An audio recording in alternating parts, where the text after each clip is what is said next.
ono ye wolokoso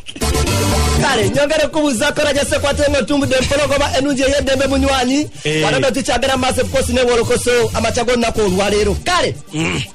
Musebutemba wo mwaka gwa 2019 kabula katatu sabale amasafu gala olwomukwano mupya ogwali kutusa mu kibuga Kampala wakati wa muyimbi amanyidwa aga Grace Kani kosano noyo omwami yali yafuka obago twatubanyinga manager we wabula tugenda okuwa bineno nga munywanyi ono afuse omwami oboli yawo era kati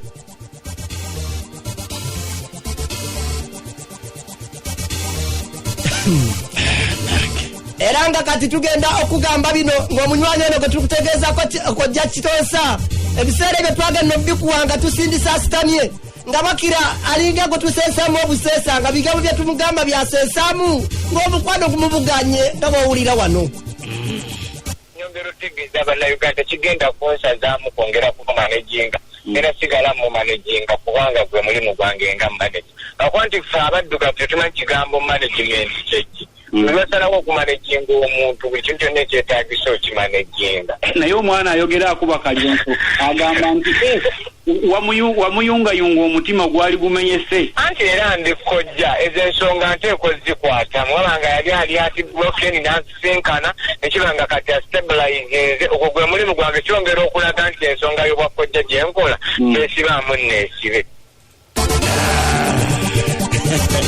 bwate nno kojja Kitonsa atutegeeza n'agamba ng'omuntu omulamu yenna mu nsi muno abeera ne feelingi era bwatyo naye musajja abeera alina feelingi eri omuntu naddala gwayagala ekirala n'akapate akabaga akamukolebwa kamwongera nnyo feelingi lwa nsonga yalabira ddala nga mu butuufu alina okugenda mpozi ate ayongere okufunyisa naalongewako olubuto wadde ngono si yalufuna babato ne bazaala omwana eddaki buli muntu yenna alina feeri iwamma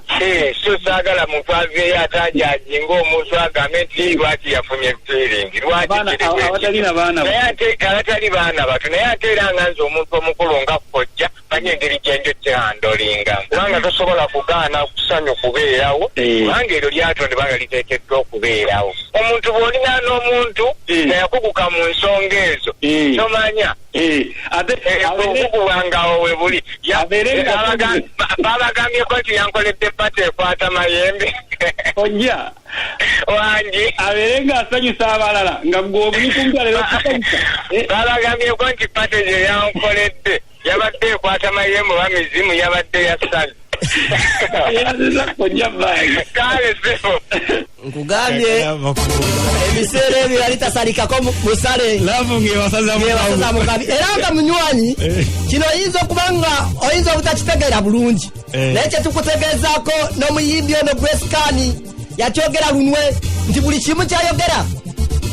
ebiseera ebyo buli kimu kyeyagezaako okubate nga atubuulira saawa eyo tewaliwo yali amukase nga n'ekisinga obukulu ebiseera ebyo yali tagudde ddalwa okwogera bino kitegeeza nti yayogeraga ngategeera bulungi era nga laavuye mugudde ku jjoba ate mu llo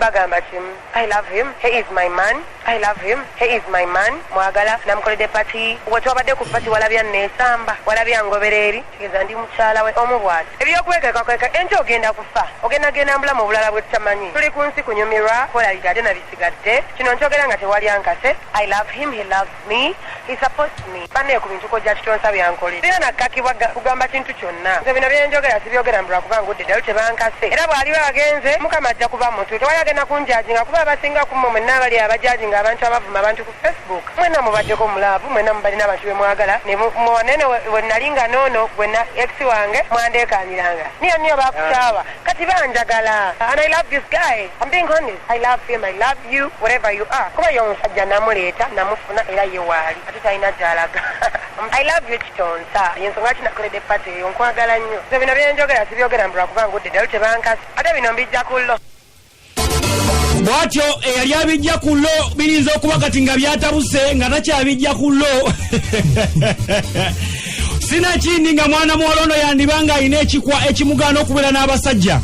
olw'ensonga wowulirira bino nga kakati ebadde laavu tekyaliwo bweto laavu yaweddewo nesambuka ddala negenda nekulukuta negenda mu nnyanja Nalubaale newankubadde nga birimu okwekaza nga ye Grace Kani bwategeeza wano nti ebya laavu batusiba bubadi bali mu kiwaanyi oluvannyuma lwa mpozi omwami Kitonsa okuvaayo nayanjula mukyala we Naalongo mpozi bwe babadde bali ku kabaga kaabwe akakolera omwana akakiika mpozi akatongoza omwana n'avaayo n'agamba nti ono ye mukyala wange Naalongo gwe njagala bwe nti era ebyo byonna ebibaddewo bibadde si byaki wano Naalongo yasinzidde mpozi n'agoba bukawa bwonna bu Grace Kani buve ku mwami we Kitonsa olw'ensonga kati akomyewo mu full swing. Yes, navayo nenjogera nengamba me and him were in a relationship but tekyaliwo ekityo tebyali bituufu amazima gali nti nze ekyanzijayo okwogera bwentyo management yange yatuula ne baŋŋamba twogere bwe tuti tuyiseewo ennyimba zaffe ago gaali mawulire okitegeera okuwangaala kuno ku birthday Grace Kani gyatutegeezaako gye yali akoledde Kitonsa sebo ebimu ku birabo Kitonsa byavaawo nabyo kwolwo olunaku bwe mwali ne kakisi tetusuubira ati Kitonsa kwolwo olunaku yasula awomereza era bw'oba ojjukira akayimba ka mwami kapalaga baby kankoyo kakisi. Yes, we were just doing fun for the other people okulaba banjagale bantekeko focus and ekikolebwa you get case osobola osiima omuntu yenna asobola osanyuka I did it sigena kyegana kubanga kyali ku camera. Yes, so mwekyo that is sikiraba mu buzibu nali nebaza kojja gwe labo wagisoma otya oshegera. Yes, so that is it and tewaliwo big deal. Okusinziira ku mulongo Katolu bwa Mother Honorable ate mpozi omusuusuzi w'ensonga agamba nti ye bwebanga yali standing nga kali kabadi mwana muwalondo kamumenyera bwerere wa nsonga tekamukolera kubanga Kitonsa gwe yakolerako akabadi ako oli mutabuzi wa ddagala ganda. Omwaka oguwedde twali tugubaliriza waliwo omuwala eyavaayo wamuyita Grace Kani nga alina maneja we omupya wamuyita Kitonsa ne batugamba bwe bagudde mulaavu babiri. Olwaleero nkugamba wano omuwala avaayo atugamba nti baali bakola sitanti okuvayo okwerangirira nti bali mulaavu babiri. Kati sitanti Kitonsa ye mwennyini atunda bwe yali akolerako sitanti agamba mbu yafuna feva abantu ne baagala music we munaye n'omuyimbi ne bamwagala Grace. Oyo omwana ayiga ebintu bye babikola sitanti bagikola ku bantu balina mannya. Kitonsa mutunzi wa ddagala lya Ganda alina erinnya sitanti weba ayagala kukola sitanti agikole ku Bebe Kulu kuba Bebe Kulu alina erinnya agikole ku Misa Kisemakula sitanti gyeziri era tewaliwo mutawaana kuzito kubanga music